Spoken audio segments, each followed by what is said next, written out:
All right, we are live. I'll let the thing tick over and make sure that the thing is actually airing.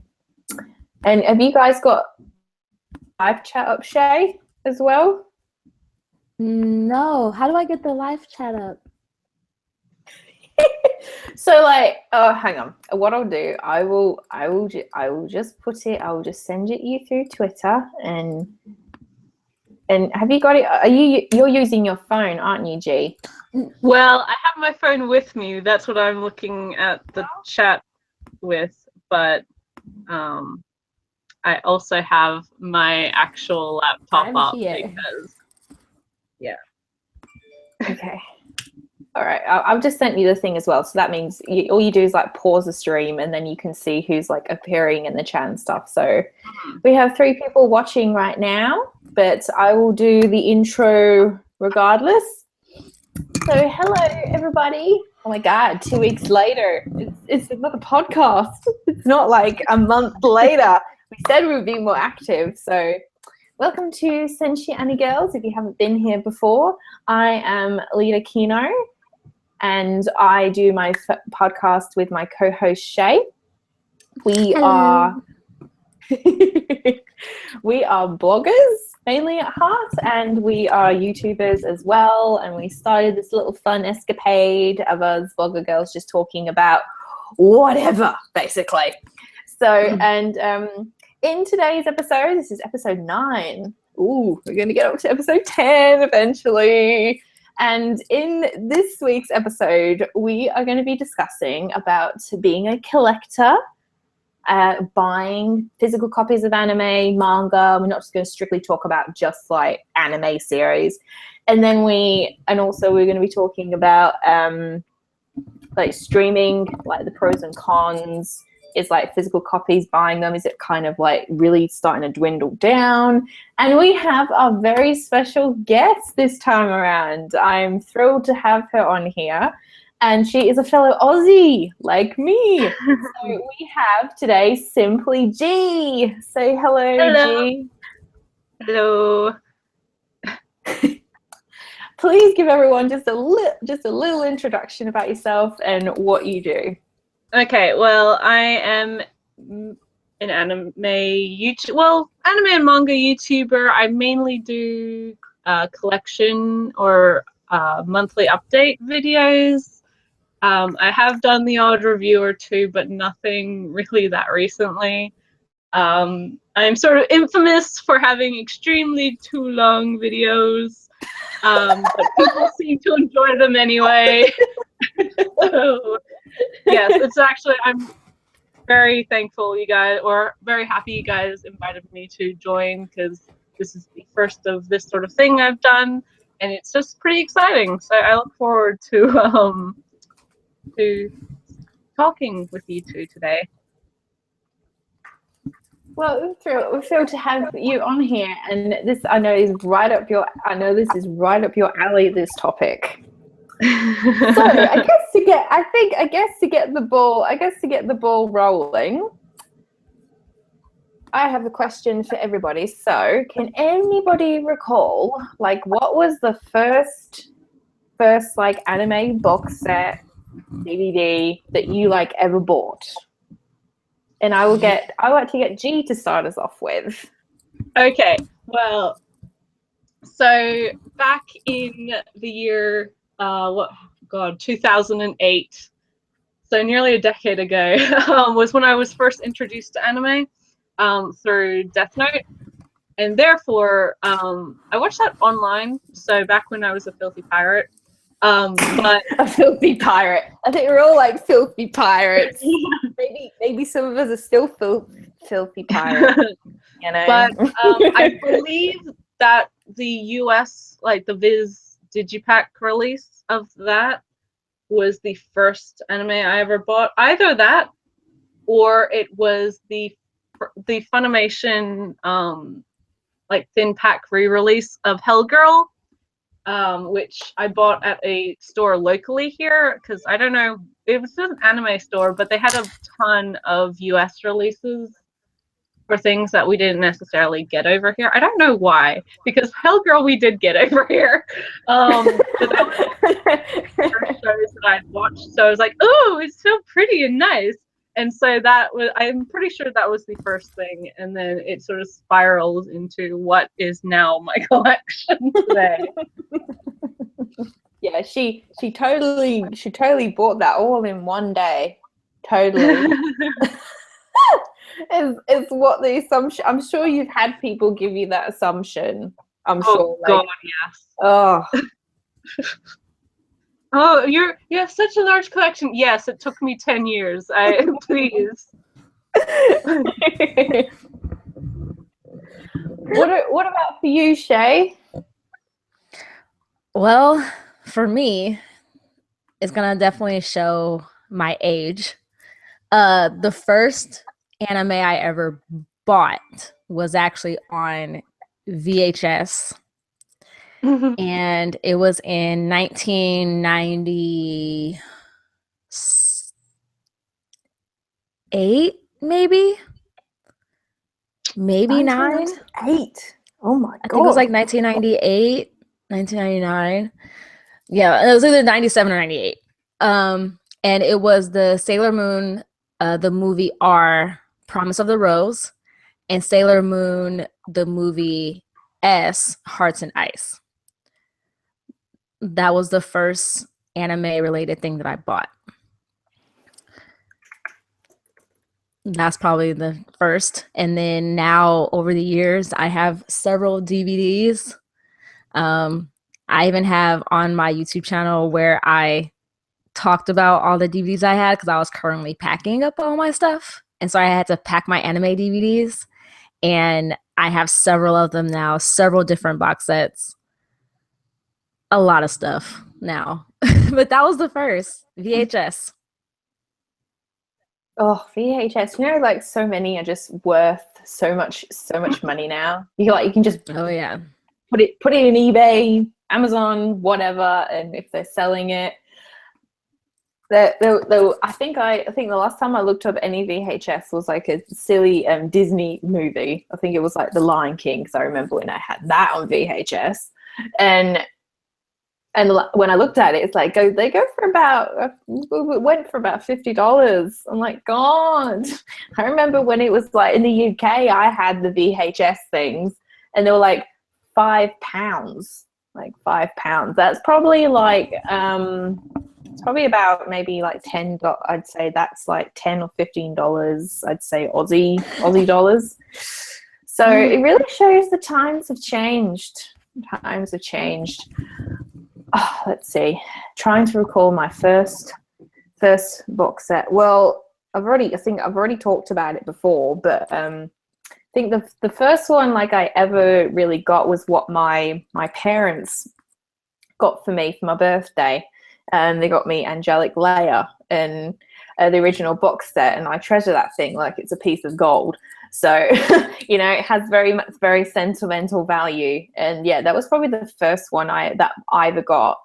As for like the next one that I bought myself, oh my God, I think that was definitely the original box set, the season 1. That was collection 1. That was the first one I bought, but receiving from anyone else really was Angelic Layer.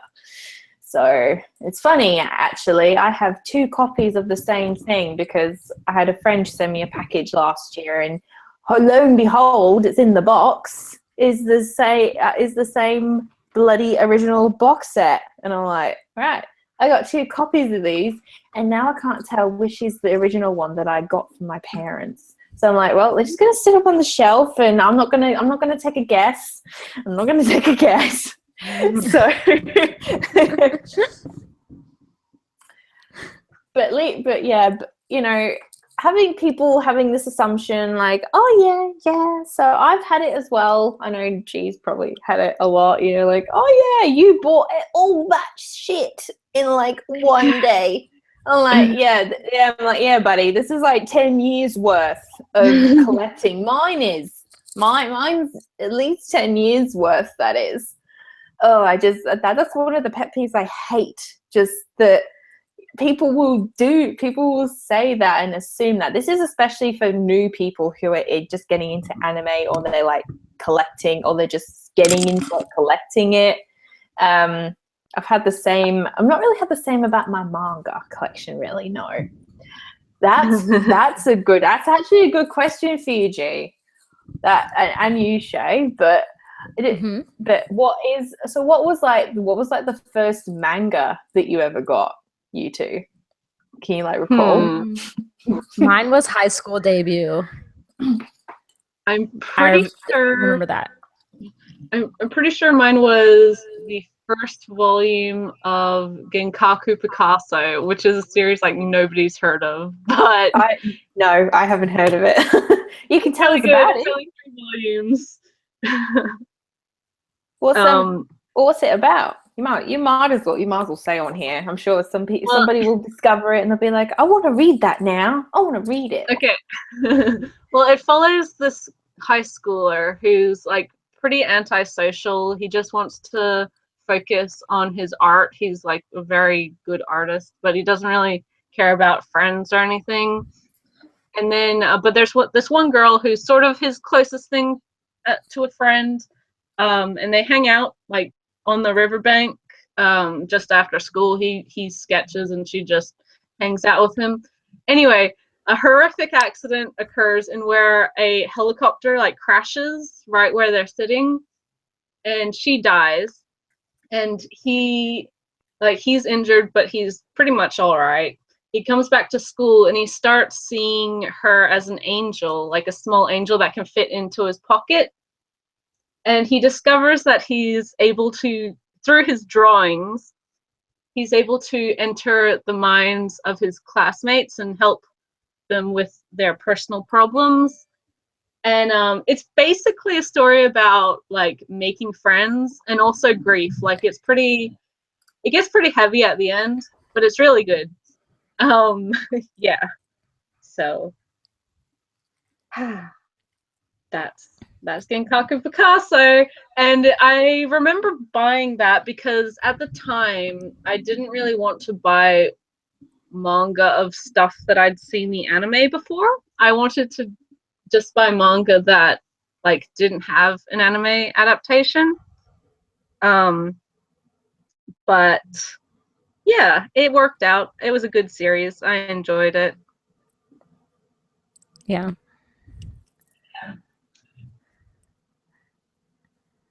What about you, Shay? Mine was high school debut. That was the first manga I ever bought. And pretty much it's about a girl that I believe her name is Haruka, and she's starting high school and she wants to be, I guess, noticed by boys more. So, but she's very athletic and she played baseball in middle school or softball in middle school. And so she wanted to be noticed more so by boys. So she hired a guy to be her coach to help her to get a boyfriend or how to attract guys. It's a really, really cute manga. And it's one manga that I actually wish they would turn into an anime, but they still have not yet. But yeah, high school debut, I bought volumes 1 and 2 at either Barnes and Noble or Borders, a store here where you could purchase books and stuff.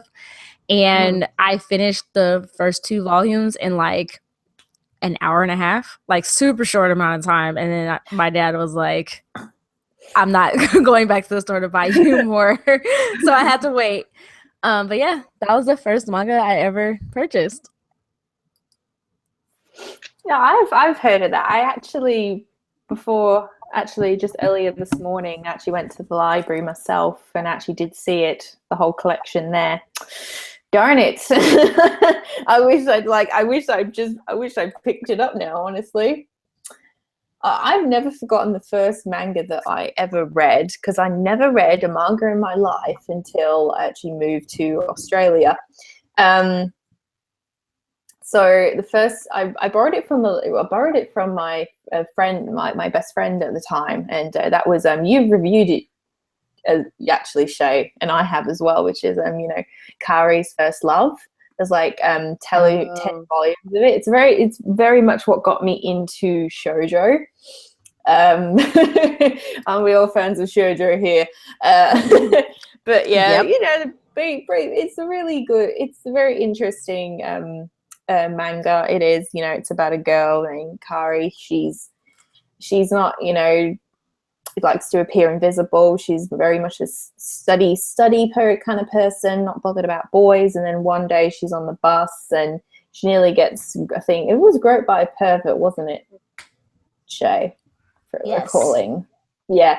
And then a pretty good looking guy named Kira comes along and notices it, and then unfortunately he's mistaken for the pervert, and then Kari then is constantly bothered by him all the time, and then eventually these two do, like, you know, get together. They do, but it's very it's not like got all your usual, it's got some of your usual typical shoujo tropes, but there's quite a few, just take a couple of dark turns in the actual manga, so I was kind of surprised. And it's got a good build up of learning about the main characters, and get to lot to hear about some of their backstory. And yeah, it's a really good, you could easily read that probably before bed if you ended up getting obsessed with it like I did. I read it in a whole evening. I think I've reread that like maybe 20 times. So yeah, that was the first like manga that I ever read.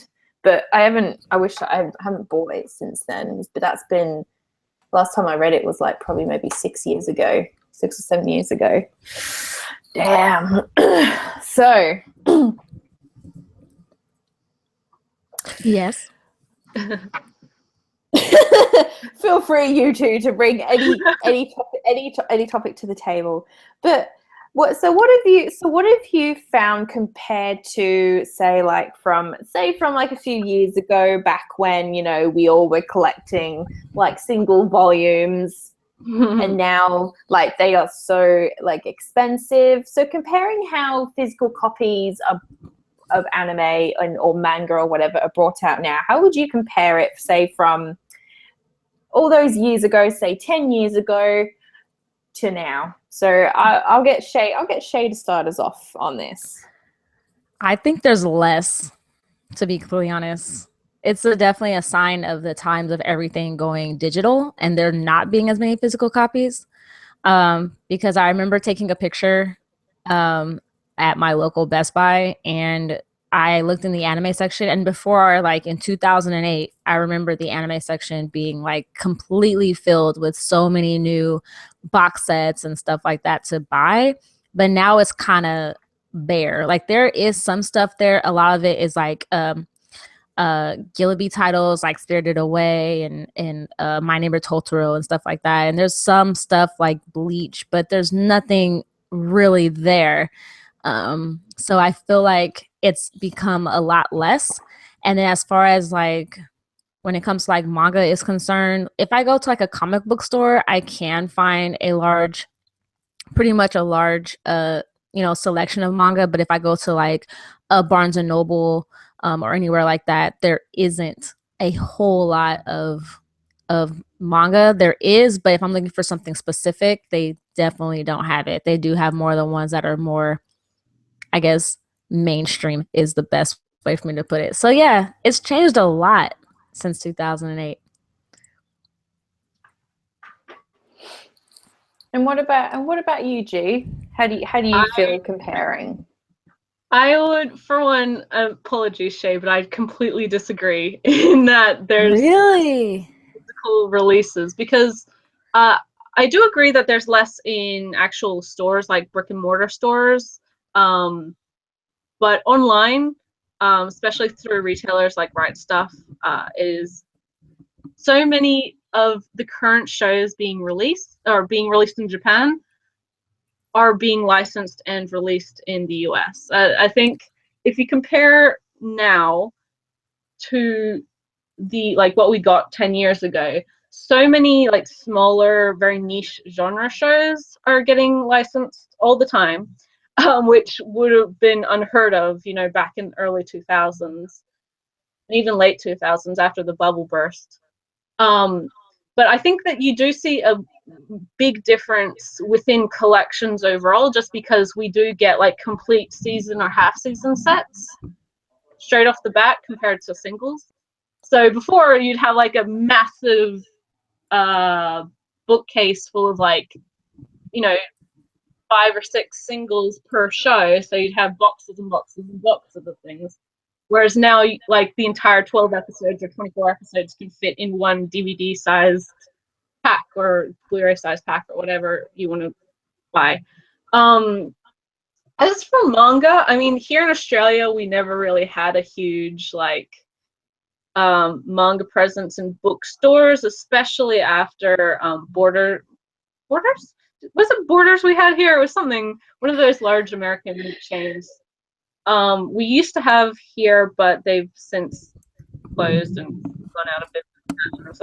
But the local bookstores never really had a large manga selection to begin with. It was more like comic book stores and things you had to go to buy manga, which I think there's such a like in Australia, especially because we have such a small population compared to other countries, especially the UK and the US. Okay. So if I look at it on a map, then I remember looking at a map in geography class. I remember like when I was in college, I'm like, nah, Australia don't look that big.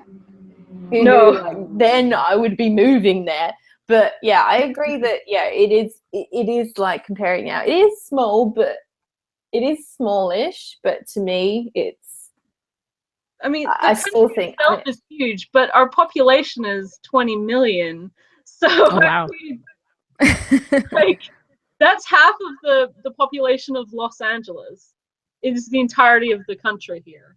So I mean, scale-wise, our niche, like anime fans, I honestly think we do have a very healthy and quite large community of anime fans and manga fans here.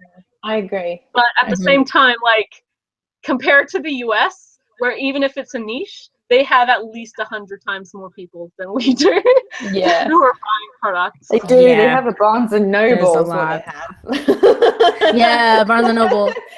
But I do agree with you, G. I do agree with you that I feel like buying stuff online has exploded. And I feel like it's a lot easier to get a hold of anime. I do agree with you there. I think what I mean is more so like in stores. Like if you try and go into a store to buy it, there's less of a selection now. And then you are now not forced, but you do now have to go online to get a lot of stuff. But I do agree with you that as a fan, it is a lot easier to get a hold of the anime that you want, whether it's digitally and having to like buying a copy online and having it shipped to your house, or even streaming it online. It's a lot easier now to get a hold of it streaming wise. Yeah. Legally streaming. That's what I mean. Legally streaming it. It's a lot easier now to get it now. I mean, going back to what you're saying about, you know, like I think that bookstore you were talking about, I it's like on the tip of my tongue. I used to have one in the city where I am, but you know, like there's there's like Angus and Robertson here. There is there is Dyke. There's what is it? Dyke Mox Books. And how you say it? And I wouldn't say Dick because I used to pronounce it Dick Mox. Dick. They don't have a great range, but they exist. I know, like I remember I would walk into that bookstore in the city, and I would sit in there for hours, like reading the manga selection. There was at least 6 shelves. There was at least a whole 6 to 8 rows of books, and I used to love going in there. And ever since then, like it got a renovation, and it just depleted. It just depleted after that. Now when I go in there, there is like the smallest little section for manga. There's like nothing in there. Yeah, It makes me sad. It kind of makes me sad. That's an issue I think that all physical bookstores are facing now, like regardless of its manga or novels or whatever. Just because, again, especially here in Australia, like retail price is way too much. Like nobody wants to pay retail price, God, especially at a store. So buying online, it's like when you get stung by a bee. It keeps stinging. keeps stinging you. So buying online, I mean, pretty much everyone, we import stuff from the US all the time. Even like online bookstores are thriving compared to you know, Angus and Robertson and Dimmicks and Collins. That was one. I don't know if they still exist, but I remember they did at one point. What was it again? Yeah, like Collins. Huh? What was it again? Was it what did you say the name of the bookstore was? Collins Bookstore. They used to have them around, but I don't think so anymore. That's where I got my first 2 volumes of Wandering Sun, because they were having like a going out of business sale, and they were $12 each, and I was like, please, these are mine now. And luckily, I got them at the perfect time before any of the other volumes were possibly fine.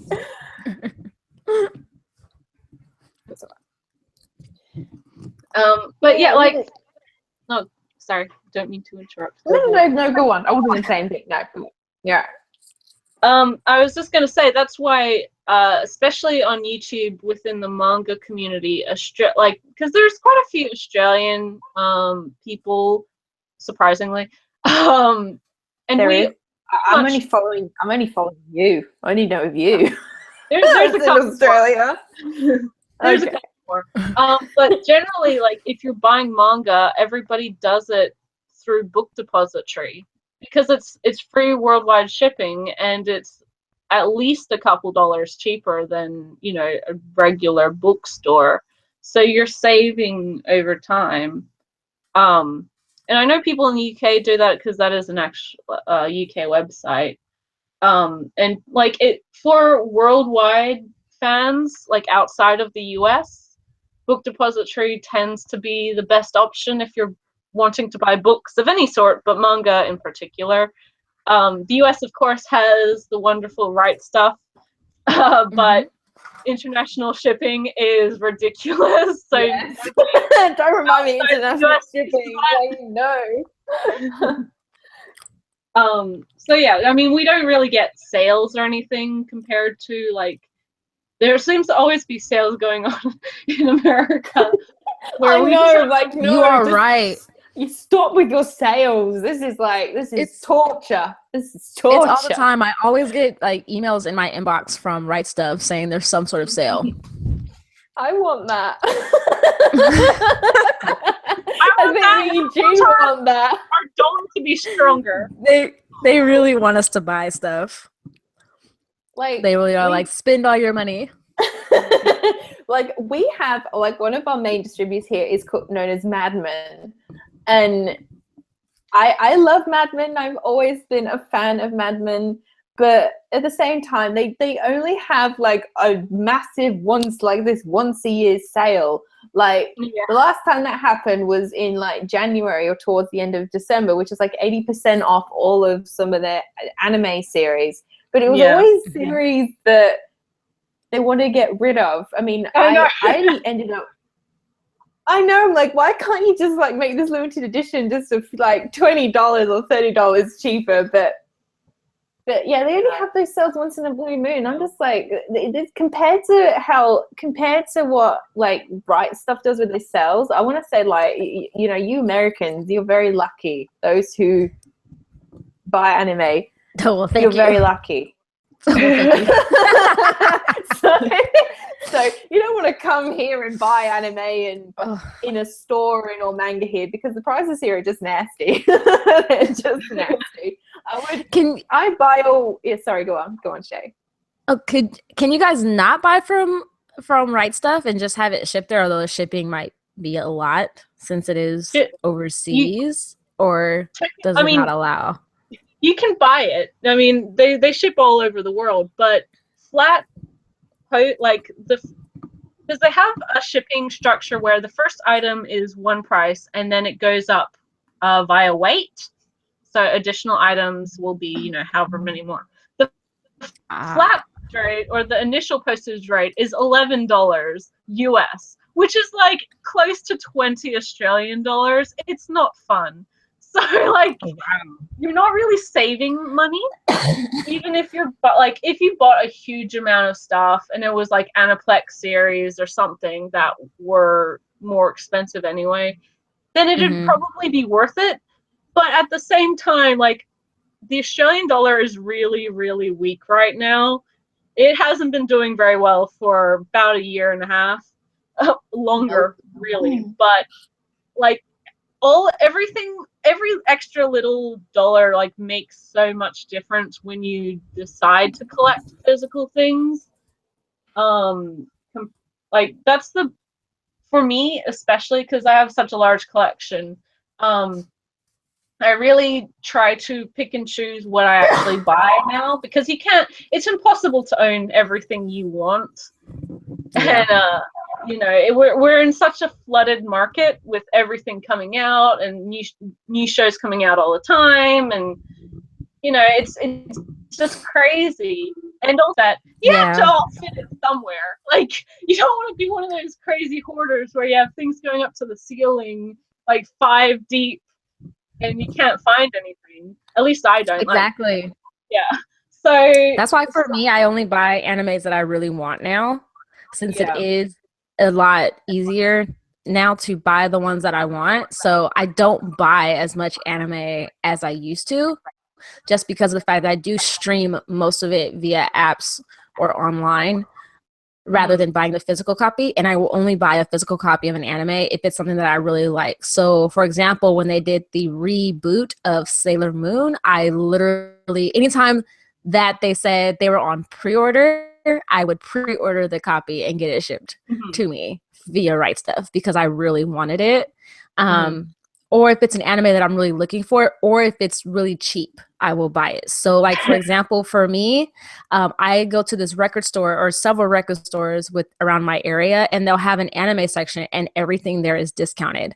So I know that for me, I once bought an Inuyasha box set that generally at a Best Buy here would be close to like $80 maybe. I found it for like $10. So I found it for super cheap. So sometimes I find some good stuff.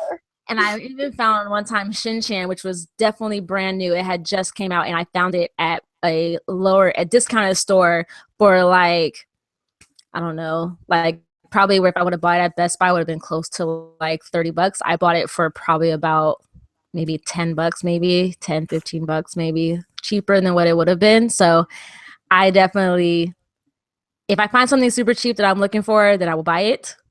Or if it's something I really want, I will buy it. But mostly now I stream everything. Well, going from that, I think that's, you definitely have the same attitude as I do now with this hobby, just because we do have so much of every season being streamed. And you can watch pretty much anything that you want for like $10-15 a month, 3 or 4 or however many services you use. But yeah, we are so lucky now as fans to be able to try everything before we buy them. Fully agree. It changed the way that people consume anime, and I think, remember when Aniplex was first starting out in the US, first establishing itself as a company, they were really, I mean, they still are, they were really aiming for the collector's market, so people who don't mind spending, you know, X amount of dollars for a show, for, you know, a nice fancy set with all the bells and whistles.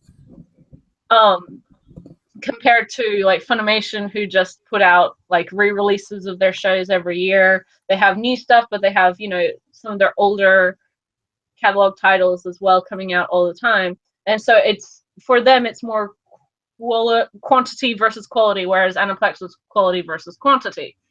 And now the whole community has really shifted that way. You really see a push from all the publishers to release really nice limited editions for shows that they think that people will spend them on. Yeah, it's different. Whereas, you know, back in 2008, well, not necessarily 2008, but back in like 2005, we used to get, you know, the box set, you know, 6 singles in a box for every single show. Everything got a dub. Everything got like a little extra, you know, keychain or whatever. Whereas that's not really the standard anymore. A lot of middling shows or not as popular shows get very simple release, subtitled only, just in a single keep case or whatever. Whereas, you know, other much more popular shows are getting these huge boxes with so many extras, and they cost 3 times as much. But because there's a fan base there, it seems to be working out for them. Yep. I'll be honest, I think that is kind of, like you said, how they get a lot of people to also buy stuff. I remember buying a Lucky Star. It wasn't even a box set. Like, it was just a Lucky Star, like, collectible box. And inside the box, it had one of the DVDs in there, but it came with a t-shirt and like a Choco Cornet keychain.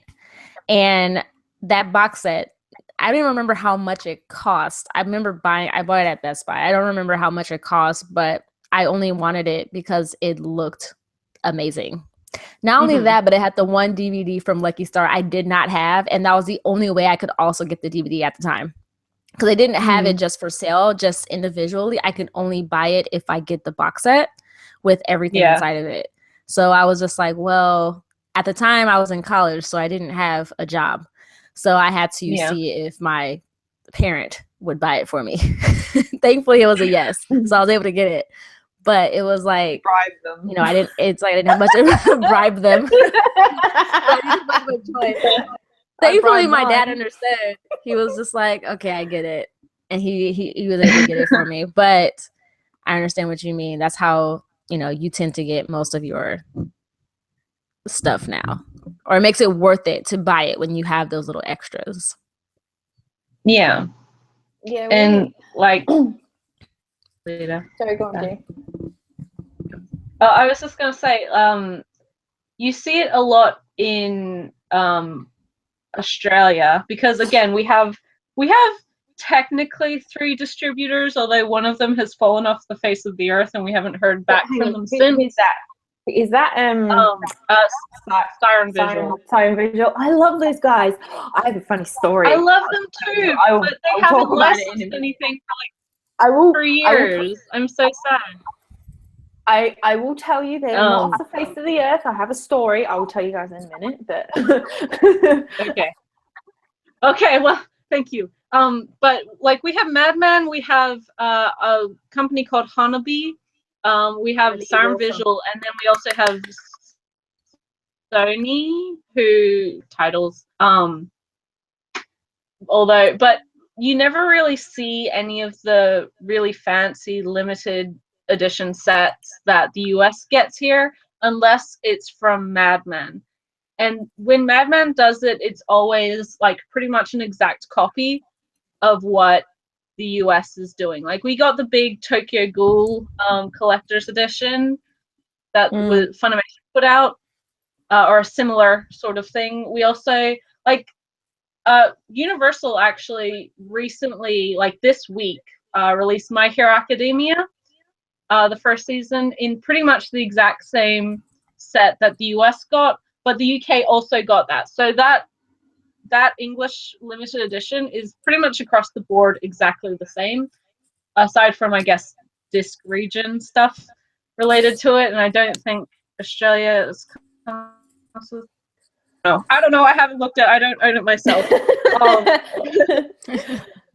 But we tend to not get like Funimation style limited editions of just like a chipboard case with discs in it. Oh, we get here's your Blu-ray case with the cover and the discs in it. There you go. Enjoy yourself. And you're like, oh no, please. I know. That's exactly how I feel about like exactly how I feel about certain like Mad Men limited editions, you know. They actually I didn't send them a tweet specifically, but I replied to someone's tweet on Twitter the other day, and then Mad Men ended up responding to it. They sounded really sad because they're like, wait, you don't like our limited edition? What about Sailor Moon? What about Gurren Lagann? I'm like, okay, your Gurren Lagann limited edition is good. It's got some of the good extras in it and everything. That is something I'll buy next, all the extras. But when they mentioned the Sailor Moon one, I'm like, nothing really in the Sailor Moon one. You know, like you get like, because there's that many Sailor Moon ones, I've kind of lost track of which one I actually want to start collecting at first. There's actually, you know, like say the first collection of, I remember the first part of Sailor Moon Crystal that came out. There was like the two Blu-ray discs in there, I think, or DVDs, whichever version you got. And I think you got I think there was a book with it. Is there a book with it? I got the US one, so I don't know. I swear there was a book with it, and then that's it. It's nothing like what something like the American release that you got for Sailor Moon. And like, you know, like a series, like a box set I really had wanted for like probably the last year is like the limited edition Beyond the Boundary one, the Sentai Filmworks one. That is such a good box set. It looks amazing. I've seen like so many unboxing versions of it. All these little extras, like little cosplay glasses and art cards and all that sort of stuff. I would enjoy the art cards. I was like, hey, Madman, would it kill you to just put some art cards in there just as one little extra? Because that would make me happy. That would make me happy. But no, we don't get that. The worst part about Beyond the Boundary is because in the US, Sentai Filmworks made the OVA, like the prequel OVA, limited to their limited edition.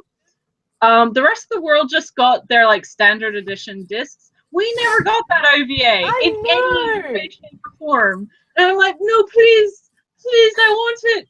And it's so beautiful, but I don't want to buy it if it doesn't have the OVA. And the box is just too big. But that one other thing I have to ask you guys is, have you guys ever bought a bootleg anime but not known it was bootleg? Yes. Not knowing? I have to. No. Not knowing. But I have bought a bootleg before. But I was well aware that it was a bootleg. Mostly because at the time, I didn't think that the shows would ever get licensed. It was, for reference, it was Higurashi second season and the OVAs. And then Australia did get the second season years and years before the US did. So I had those for a long time, but I still had, I actually threw them away, like pretty soon after I bought them. I've still got mine. but the OVAs, the Ray OVAs, they've only just come out in Australia, I think sometime a couple months ago. Whereas the US has had them for a little bit longer than we did, even though we had the show, like both seasons of the show, for a lot longer than the US did. But that's just licensing stuff. It's so complicated here, especially. I know the US sometimes has weird licensing things, like with the Free, Iwatabi Swim Club, and then Eternal Summer going to different companies, and then having different, releases and all that. But here it's like, oh well, we get these seasons from Siren, and then we have to wait like 6 years before Universal decides to put out the OVAs, because we take over everything Higurashi related. You can't enjoy it. Speaking of Free, I watched Free probably like a month and a half ago. I did stream. I streamed it, watching it, but I was like, this is ridiculous, because I watched the first season on Crunchyroll. They didn't have the second season, and then I go on to Anime Lab, which, if anyone's not heard of Anime Lab is a streaming service only for Australia and New Zealand. So Sorry, Americans. And then they've got 3 on there, and it's got the 2nd season on there. It's like I had to go to two different places to watch it. It's like, it's not, the full thing's not on. And I was kind of confused. I'm like, okay, because I was watching the dub. I watched both on Crunchyroll, so yeah, no, because I was watching the dub. So the 2nd season of the dub was on Crunchyroll, yeah, and then the 2nd season of the dub was on Anime Lab. So I was like, well, why can't you just put the 2nd season on Crunchyroll? You know, if people want to watch it in the dub. You know, so I was just lazy then, and I just wanted to watch something with no subtitles. So the main reason that Crunchyroll is because Crunchyroll, the 1st season at least, whereas Funimation did the 2nd season themselves. So that's why. I remember you telling. Funimation did it backwards. Yeah, they dubbed the 2nd season first, and then they went back and dubbed the 1st season because that they got the rights to the 2nd season. Because that is such the smart thing. That's such the smart thing to do. Ooh, right? I guess it was the business aspect. Who knows why they didn't get the 1st season first? But that's kind of like when Funimation got One Piece. Yeah, no, but I believe the reason that happened because Crunchyroll got full license for everything. It was bundled with the streaming license, so they technically owned everything. That's why, you know, the recent release of Free is actually a Crunchyroll release. It's just being handled by Funimation, and that's what's happening with a lot of their shows. It was pretty big news when it came out last year, sometime around this time of year. I was going to ask you guys, what was your opinion on that when Funimation and Crunchyroll ended up deciding to go co-partners? What did you think about it? And also, people in the chat, tell us what you thought about that as well. I thought it was awesome. Yeah, I'm actually really happy about it. Yeah, I mean, plus it made Funimation streaming cheaper for anyone, because I was had an account with Funimation before they started their partnership with Crunchyroll, and before it was like, I don't know, like $10 a month for what I had, and then they chopped off $5, so now I only pay $5 or $6, something like that. So it's a lot cheaper now, and not only that, but now we get releases through Funimation. So I mean, so maybe for people who weren't comfortable buying from Crunchyroll, who are much more comfortable buying from Funimation, now see it as a win-win, because now they get to buy the shows that they've watched via Crunchyroll, and now they can buy them. I think it also really helped with on the streaming side of it, that all, like, Crunchyroll has since taken the subtitled shows that Funimation had on their streaming site, whereas Funimation is now just focusing on their dubs. I think that really works for a lot of fans, because not everybody enjoys one or the other. So if you are someone who just wants to watch subtitled stuff, then you only need a Crunchyroll account. But if you're someone who likes dubs more than, you know, the Japanese, then you can just have Funimation. And I think it gives more options to fans without having to, like, cluster everything into one service. Right. And Funimation also has their simuldub concept, where they will dub a show, at least that episode of a show, and it'll come out like maybe a couple of days or so. Sometimes it's a little bit more than that, than when the subtitled version comes out. So if you're someone that does enjoy the dub of a show, you don't have to wait so long for the dub to be released. So you can actually keep up with the dub while the subtitle version is being released. So that was kind of a win too, that I really liked as well. I know one thing that I was kind of wanted to say, and it's kind of cool because it's a show I believe that Funimation has, Rurouni Kenshin. That's the one show I bought bootlegged, because I couldn't find an actual copy because it was such an old show. I bought it bootlegged, but I didn't know I bought it bootlegged from a website, and they shortly took the website down after I bought it, and I didn't realize it was a bad copy until I got it, and the subtitles were in Chinese, was one of the languages that they had on there. and the Oh yeah. box completely weird.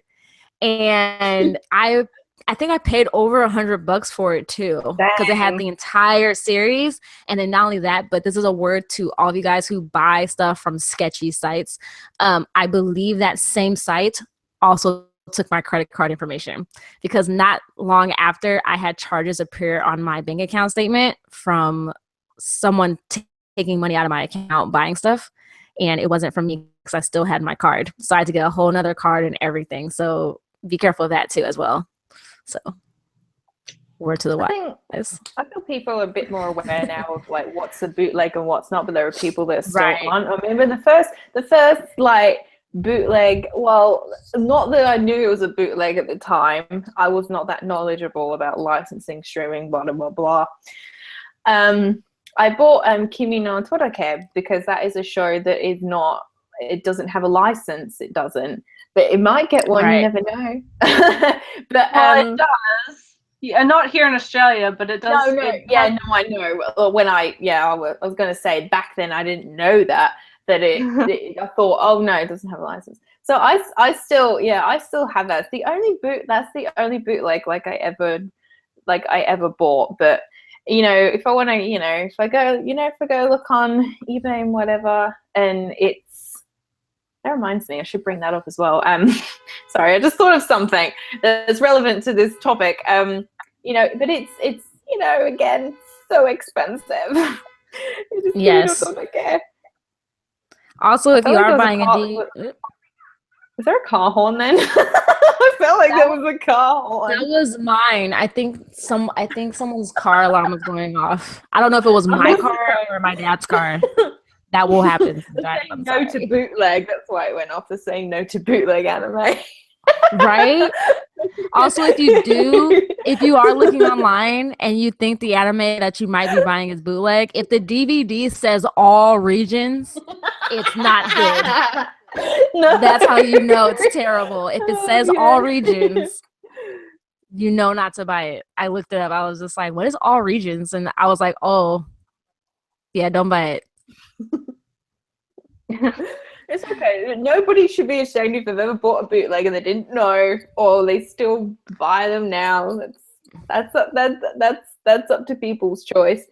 But I just thought of what it was I thought of, and now it's gone. That's right. No, it's gone. It is relevant. It's something that did come up on the news, and I read an article about. Because some of the time I buy any overseas any anime with DVDs or releases or whatever I do get sometimes off of eBay, and at the moment it's relevant to us. I know with to do with eBay of how budget or by July or June, I think it's by July, that possibly eBay won't allow Australia or I think to buy, I think everywhere, I think it's just us, they won't allow Australia to buy anything from international at all anymore. Of course they would, because as if life wasn't shitty enough here. No, please don't do that. That would please don't do that. I buy a fair bit. eBay's my best friend. eBay's been my best friend for a long time. And I will be so shitty if they decide, oh no, Australia, we're not going to allow you to buy overseas, no buy from America, no nothing, and it'll be angry face. The boxing gloves will come out. That'd be terrible. That's when you have to get yourself an Amazon account. Lita. Amazon. I do buy off Amazon as well. I'm just saying, eBay, there's been the odd thing that I've seen, but it's still, I'll still have an angry face on unboxing gloves. Mm-hmm. So. But that's another thing. Where I guess that would be handy for anyone else. So where is the usual places, I guess, that anybody gets their secondhand stuff? You guys. I'm a person that loves to get a bargain. Doesn't anybody love a bargain? But I could be so fickle about it. But usually the places I go is we have eBay here. not so much Amazon because it costs quite a bit for you know, international shipping. I get it from, I've actually followed on from G. She gets it from like this web shop from Cash Converters. I always use that site now because of you.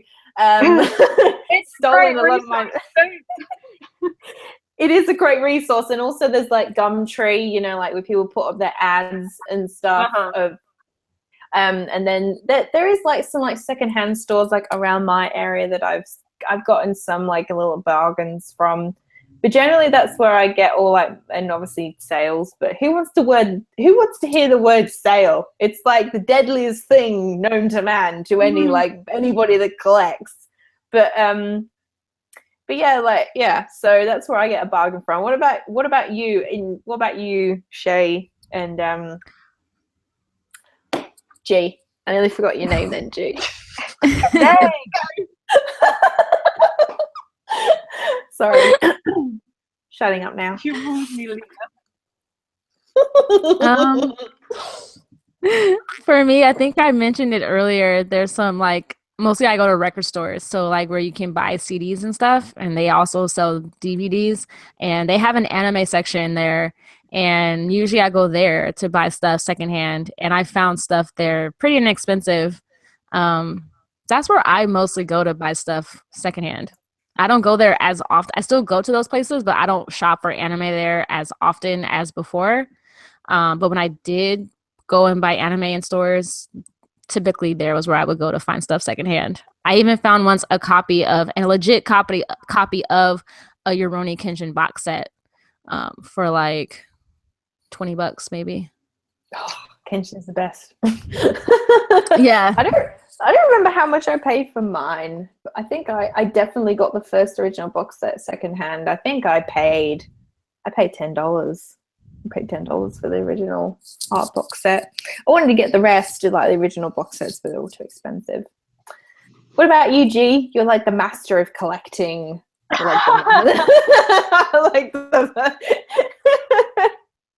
Well, okay.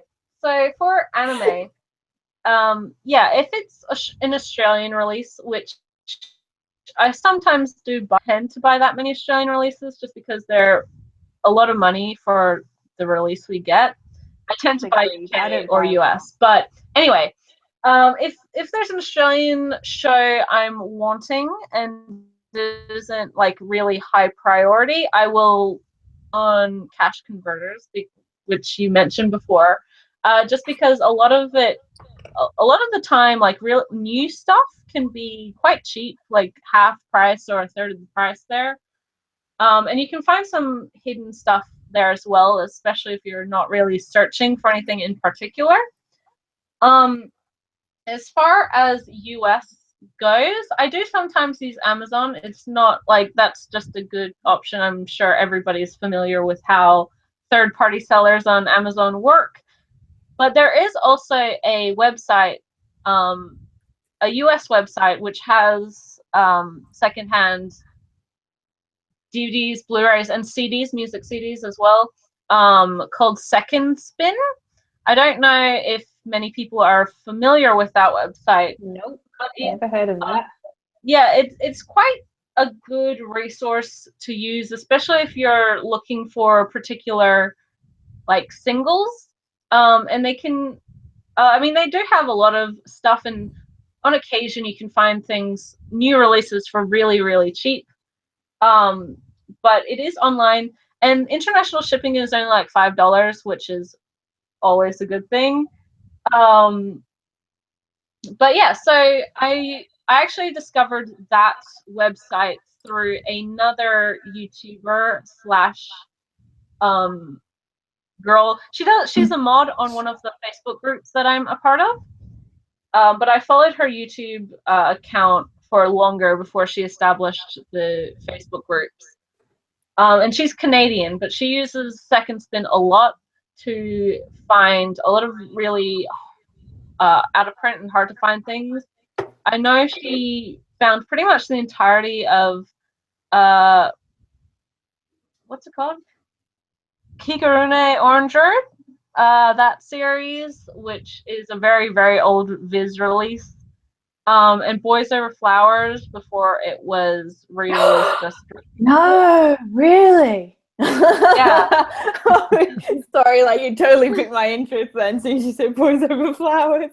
So yeah, she was how I discovered that that site, and it's quite good. It doesn't have, you know, everything there, but if you're, you know, if you've looked everywhere else and you're sort of desperate, that's always a good one to check just in case. As for manga, there's a website called Abebooks, ABEBOOKS, which actually has a whole bunch, like you can search, and it has new and used releases. I use a website called Booko, BOOKO, .com.au, but you can filter it to, you can change it to whichever country you're from, and that actually compares prices for books over all sorts of online web sort. I've been using this again because of you. All because of you. And it's really good because it does it has new, like, so if you want to compare prices for new books, but also it has used as well. So Abe Books tends to be the best price for in best condition for used books. But if you're really wanting to save money and don't necessarily mind condition, or it's a little bit harder to find anywhere, Better World Books is also a really great resource. And all of those books are ex-library copies, so they will have stickers and, you know, cling wrap on stuff on it. But every book that you buy from there actually the money goes towards donating a new book to a library. So you're actually like helping the larger community that way. So yeah, I use that a lot for some. Pardon? Huh? I was going to say, do people in the chat? Yeah, they're taking notes. But they're taking notes.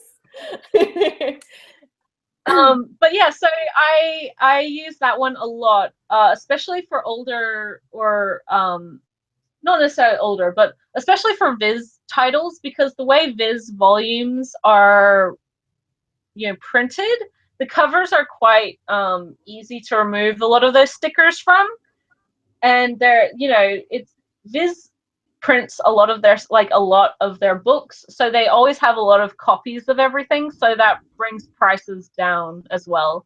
So you can get like volumes of One Piece for $3-4, and they might have a library, like, you know, stamp in there, but if you just want the book, then that's a good option. Well, okay.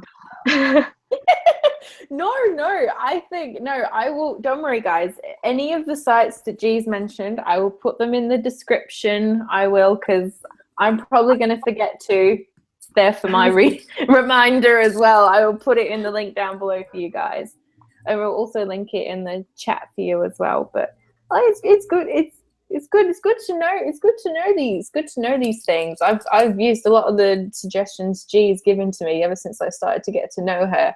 She's very, very knowledgeable, as you guys may have noticed. But that's years of collecting, though. So regarding, I wanted to say, like, regarding manga books, I hate it now that some releases that come out, that they've got the really thin binds. You know about those, what is it? Let's see. Those Death Note omnibuses, G. You really like those, didn't you? You really liked those when they came out. I'm being sarcastic, by the way. You mean the 12-in-1? Because I have the 2-in-1. I believe they re-released Death Note, the manga, and a lot of people didn't like that release. I don't know if it's to do with the cover of the actual covers of the manga itself, but I know my friend didn't like them, said the bind was just, she's like, it's so friggin' thin. Like, I mean, I hate that. I mean, I remember when binds on mangas weren't so thin. They actually had some reasonable thickness to them. And now they're like really thin and like fragile. Like really thin and fragile. I'm always scared now when I like turn a page of a manga. I'm like, because I bought some books recently and I'm just like careful as I'm, going over the page, don't want to tear it. Does that like bother you? But does that bother anybody else, or like does that bother you guys, Shay or G, that there's like these thin binds? There's a lot of contention within the YouTube manga community on who the best publisher is quality-wise, and I tend to not really get involved with those fights just because, honestly, like I'm happy that the stuff that I enjoy gets licensed at all, full stop. I'm not going to bitch at a publisher that, it uses a glue binding compared to sewn stitch or whatever. Yeah, like, I agree. Or, the artwork, the cover art isn't as good. Like, guys, chill out. Like, no, 10 years ago, we would have never gotten this series released. Like, far out, guys. Honestly, like, okay, I love this community, but at the same time, anime fans and manga fans especially are the hardest people to please. I agree. I agree. No matter what the company does, someone's going to be upset. So, yeah, it's true. Like, oh god. But aside from that, a lot of people, like, I will agree that a lot of Viz's 3-in-1 omnibuses, so things like their re-release of One Piece, Bleach, Fullmetal Alchemist, where they have 3 volumes in one, are very cheaply made. They're supposed to be. You're getting 3 books for the price of like 1.5. And so it's on very thin paper. The binding's not that great. But they're not made, like, those books aren't made for collectors. They're made for the casual fan. And that's why it is a lot of the larger shonen series that get those releases. As, like, people, I don't know, guys, like, because I don't have a particular favorite publisher. I do really enjoy Fantagraphics books. They always do a really great job, but people don't buy their releases because they're 4 times more expensive, because they're large and hardcover and actually stitched binding compared to just glue. So there's a lot of money going into the book, so price has to offset that cost. Plus, they license a bunch of stuff that nobody has any interest in unless you are simply G and have the weirdest tastes in the world. But overall, like, I honestly do think that majority of the publishers do a really good job on all of their hardcover releases. I find that overall that's really great. But even, normal releases, like single volumes, I have no problems with. The only one I kind of do have a problem with is the Yen Press's Umineko manga releases, just because they're like 3 or 4 books in one, and they're so thick that the spine actually curves in on itself. I don't know if you've ever seen those books, but they're I'm happy to get the series at all, but that's one I will complain about. Yeah, I love. Yeah, I mean, Blade Ninjas mentioned in the chat that people have the right to complain. Of course they do. Like, we're the consumers, we're paying the books, and the more and more. But you get what you pay for. Like, recently I read Mobile Gundam Suit, the Origin Volume 1, this big hardcover thing that I borrowed from the library. I accidentally teared a bit of a page of it. Oh, they don't know. They don't know. And it's beautiful. Look, it's got a really thin bind. I do have a thing with manga and thin binds. Most of the time I get over it. But this one was, it was beautiful. It was beautiful to look at. The hardcover was amazing. It was a good read though. Oh my god! I actually just borrowed the next 2 volumes actually as well. I can't wait to read those. And oh, it was, and just the quality of it was so good. Like all these colored pages, these colored scans. Oh, it's all different. It wasn't like laminate. It was on like laminate. Oh, it was just so beautiful. And those are ones I would pay for. Like that, I want to own now for myself. Like I wish I didn't have to take it back to the library, to be honest. Like I really want to get it for myself now. So. And that's also a thing with, this is leading into anime fans and stuff, you know.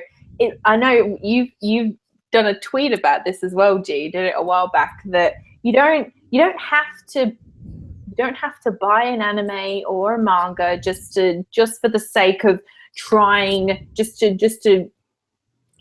try it out, and then you end up watching it and reading it and then you don't like it in the end, which is like, you know, which is why, like, you know, it's, you know, people go borrow from the library, you know, like I that's what I did, even though I'm miserably failing my manga challenge at the moment. But I've started heaps of mangas already now, and like I'm really interested. I'm kind of glad I didn't feel like the need to buy a volume of manga just to see if it's good or not, because then if I don't like it, I will feel like I've wasted my money. I mean, is that how you feel? Like you too? Like, especially with anime, say if you've bought an anime, or you guys in the chat, if you've bought an anime or a manga and you've gone in blindly and you didn't like it and you felt like you wasted your money. What about you, Shay? Like I went in blindly and felt like I wasted my money?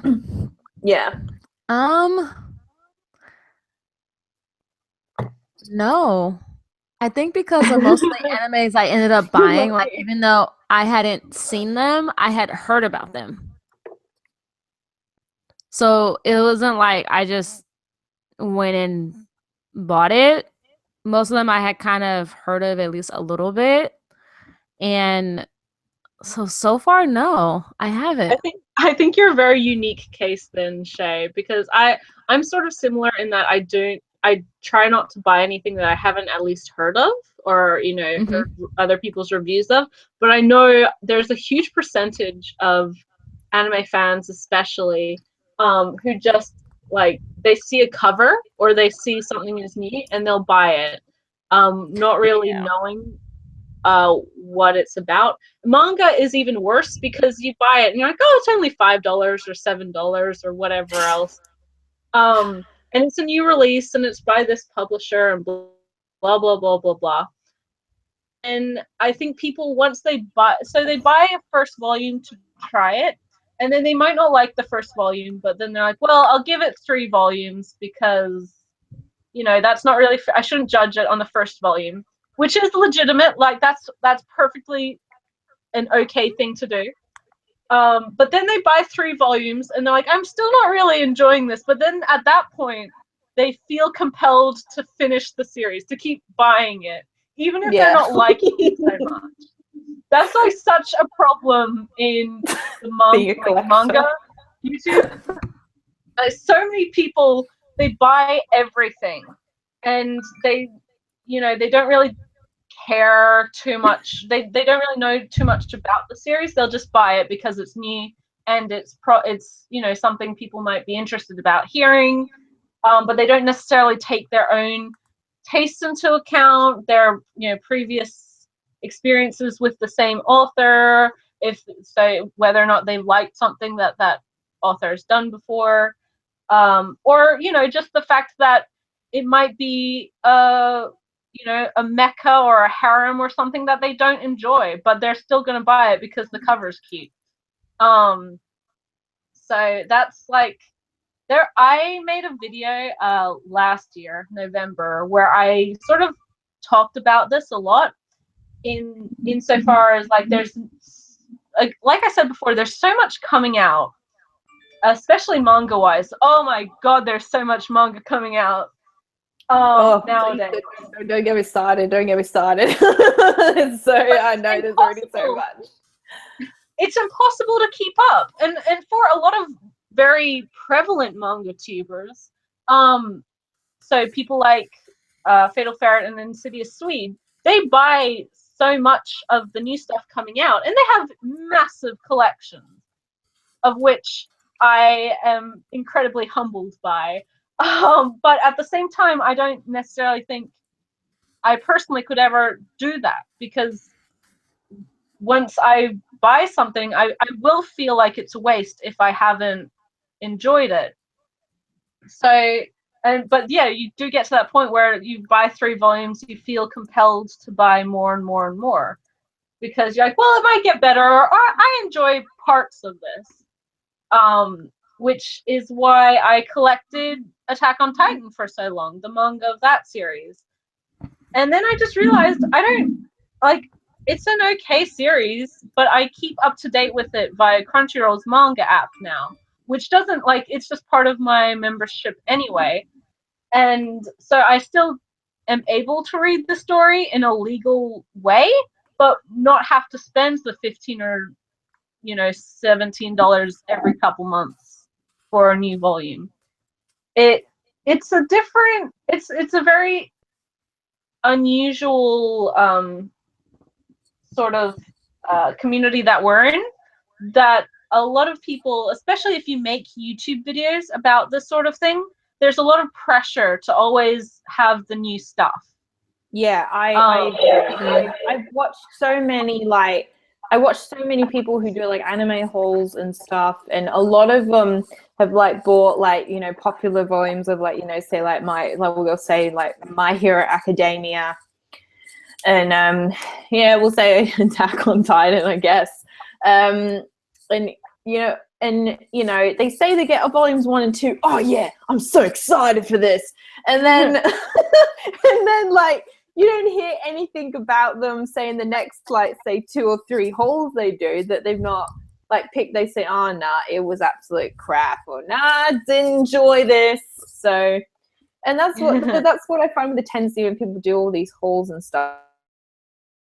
Video, like last one I did was like, I don't know, March, but that was a that I in that video it was a build up from last December until now.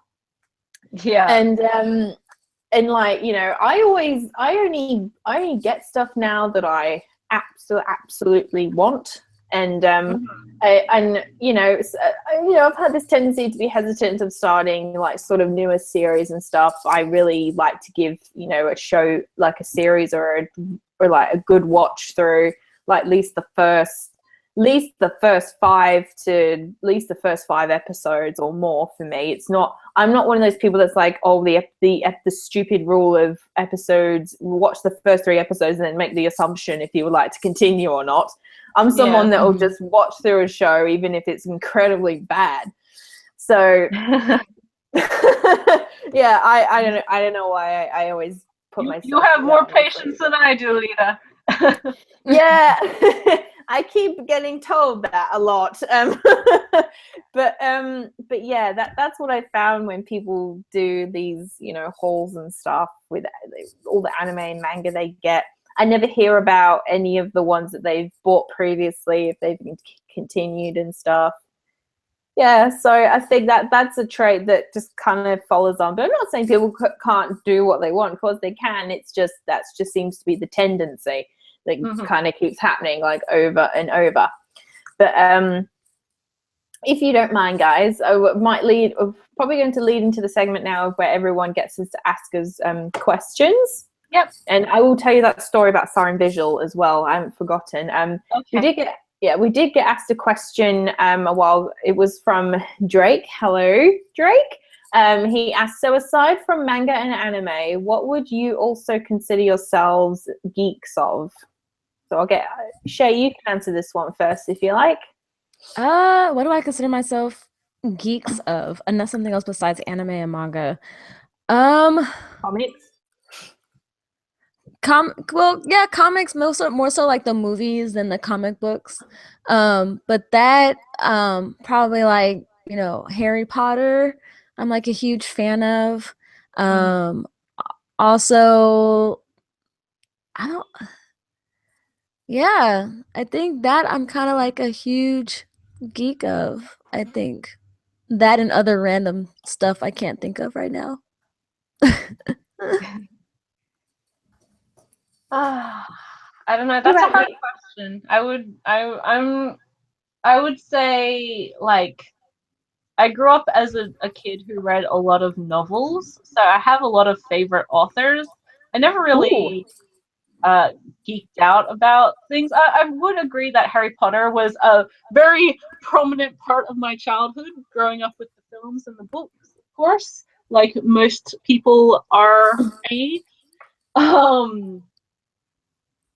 But aside from that, probably like I had a very strong Shakespeare and Bronte sisters thing going on for a while at the what is technically like middle school in other countries, but is just end of primary, early high school here. Yeah. Aside from that, like I'm just a classic lit nerd. That's not very interesting. So. Oh, come on, that's interesting. I mean, I didn't know that. All I know about your hobbies is manga and anime. That's all I know. Actually, I have a lot of love for musicals as well, thanks to my family. So do you know about the Matilda musical that's where I am right now? That's playing. Do I know about it? Of course. What sort of question is that? Oh, I'm so sad I missed out though. I wanted to go so badly, but I'm saving up for a trip to Sydney later on in the year, so I couldn't really afford to go. It will come back, I'm sure. Yeah, it's playing. Yeah, it's playing here right now. I've been contemplating if I want to go or not. I have, so I think they're here for like 2 weeks. So I've got time to think about it. That's interesting, musicals. I mean, I've never really been to see a musical in my life. I've always wanted to actually go see a ballet of like Swan Lake and stuff, as like lame as that sounds, but that would be, something different to, that would be different to experience. Ballet is a very interesting thing. Opera is also very good, but make sure you choose a good opera by a good company, because not all performances are created equal.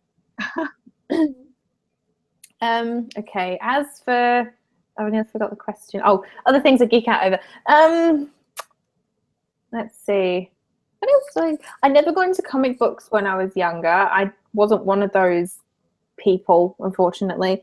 What else do I geek? I geek out a lot over Marvel and DC and everything, all the like movies and stuff. I started becoming a huge fan of that. I geek out a lot over all the cartoons like Teen Titans and Scooby-Doo. I had a phase of that.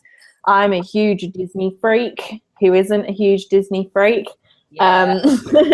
Right. So I am too. Huge. Oh yeah. See, you forgot that, Shay. You forgot that. I forgot. I was like waiting to like mention it. Like, that's. I would consider myself like more of a nerdy girl. I wouldn't say I'm like a otaku or anything. I would say I'm just an all-round nerdy girl. I would say. But that is my answer for that. We'll answer 2 more questions, and then we'll have to wrap up after that, guys. Okay, so Blade Ninja asked us a question. What is the strangest manga you own?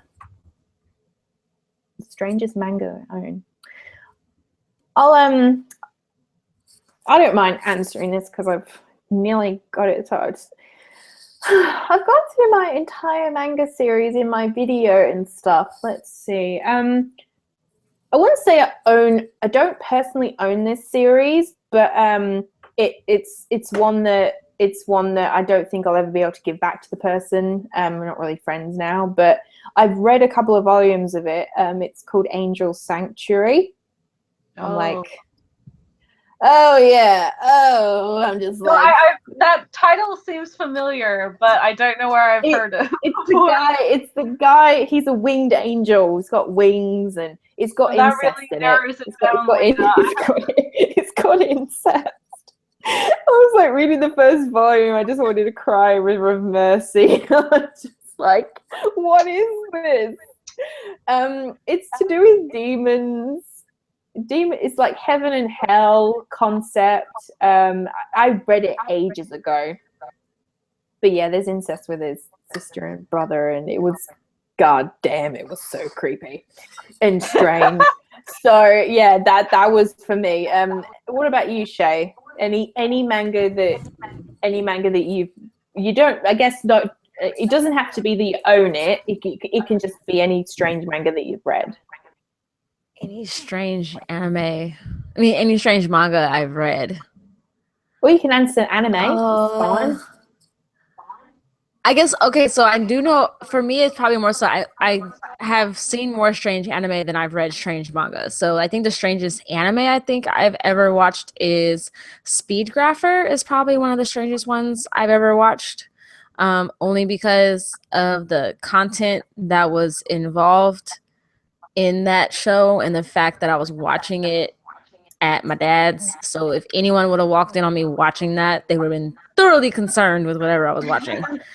Only because it was about a guy who got a camera and the camera could kill people whenever he shot it. And like in the very first episode, a dance teacher broke a little girl's arm because she couldn't dance properly. And it was just a whole bunch of stuff.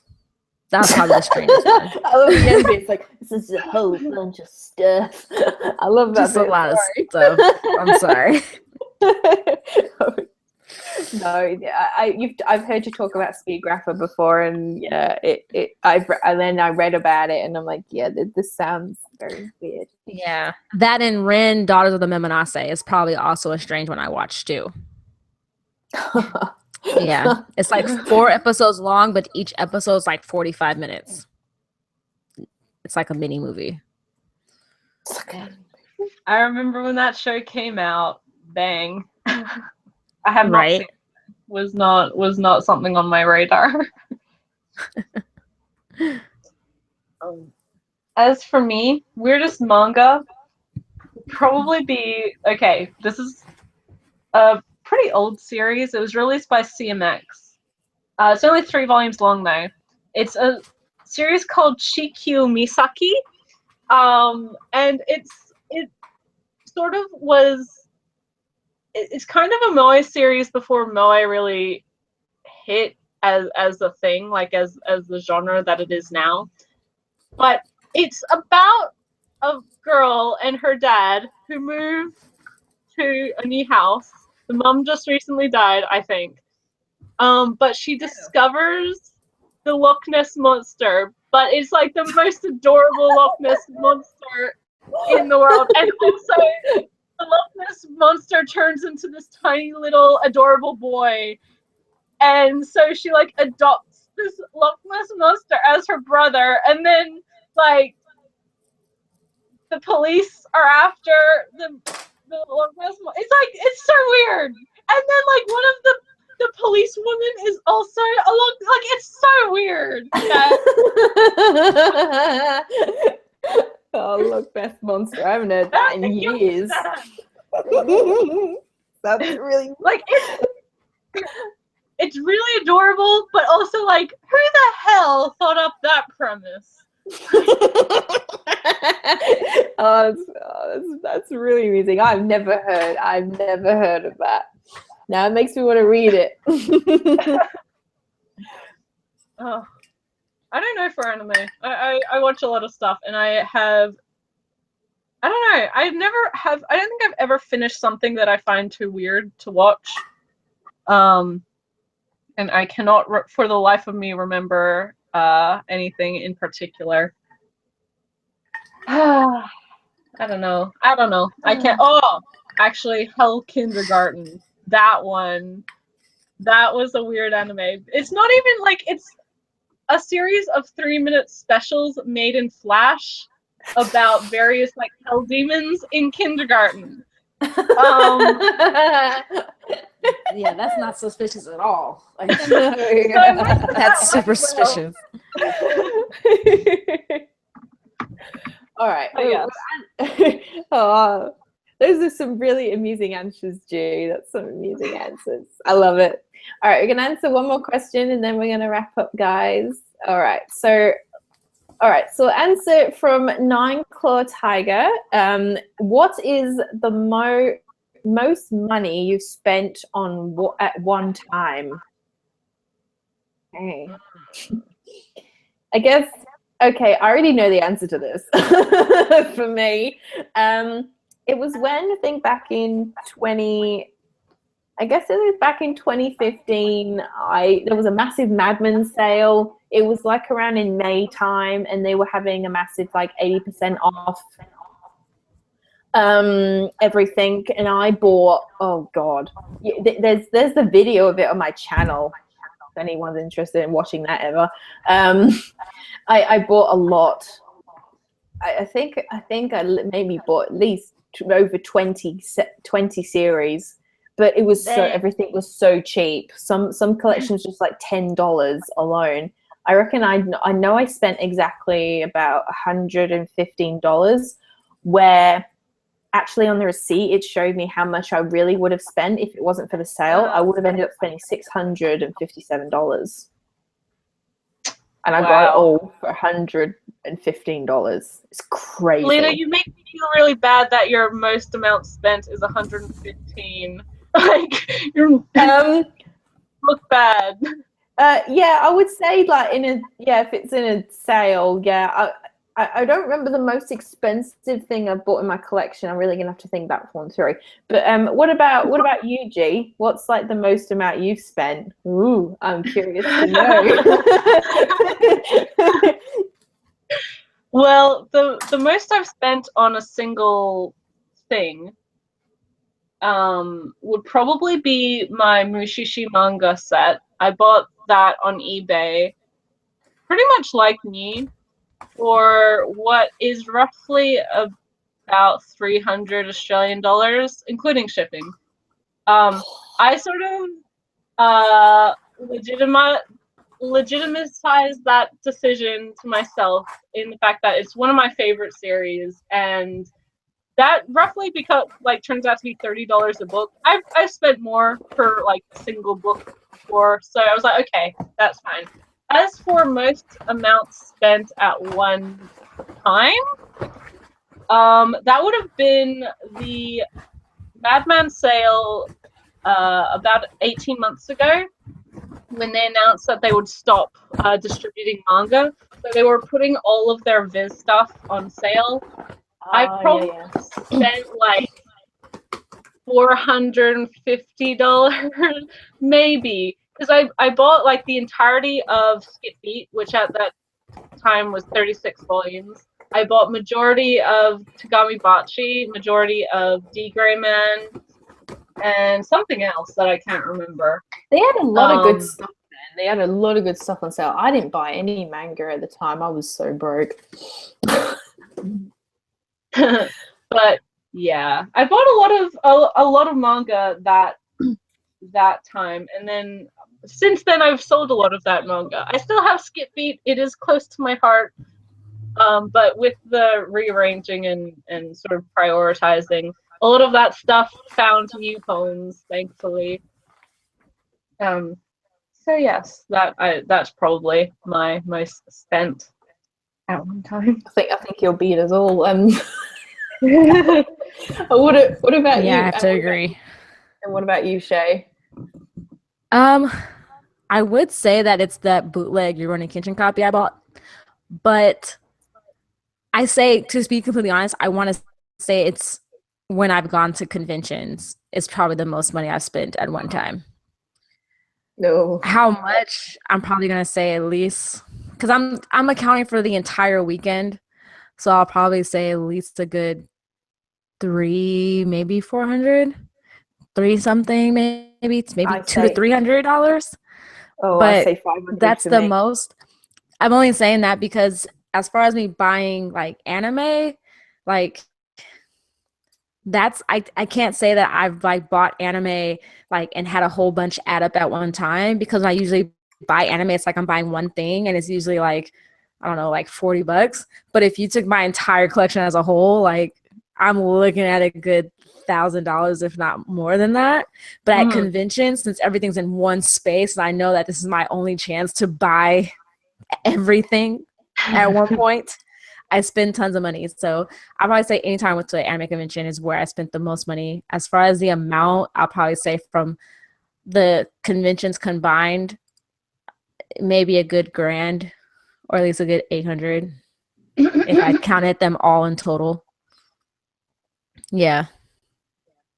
I'm boring compared to you guys. Oh, don't, when it comes to don't buying say stuff. that. When it comes Look, to buying not stuff. every. But seriously, Y'all buy not everything. I don't buy a lot. It's terrible. Still, look, it's not. Oh, look, you stream a lot. Look, see, I know you stream a lot of stuff. I stream a lot of stuff, so I get a lot of stuff taken out of my bank account. So like Netflix, Hulu, Funimation, Crunchyroll. That's 4. So look, already. look, not everybody's like a not everybody's like a collector like me and GR, where we're like where we can be like probably so picky. So look, you're not boring. No way. Anyway. Oh, well, thanks. All right. Well, look, guys, I'm gonna have to wrap up this cast for today. But like, I hope you guys enjoyed this podcast. I certainly did. I would love to thank Simply G for being a guest on here. Thank you. Yes, thank you so much. Thank you for having me. I'm sorry. No. Oh no. Seriously, I get sick of talking a lot's my own appreciated. But we'll have you on here again, most definitely. Definitely we'll have you here on again. But yeah, you guys should totally go follow Simply G. She has a YouTube channel. I will link it down below.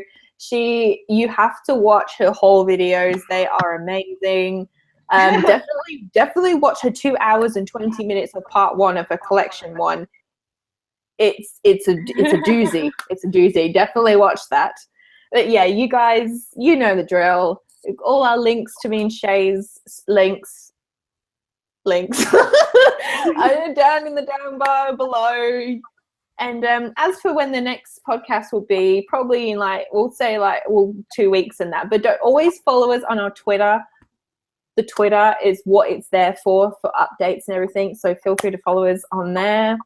And yeah, look, we will see you guys in the next Senshi Anna Girls podcast. So this is bye for now. Bye. Bye.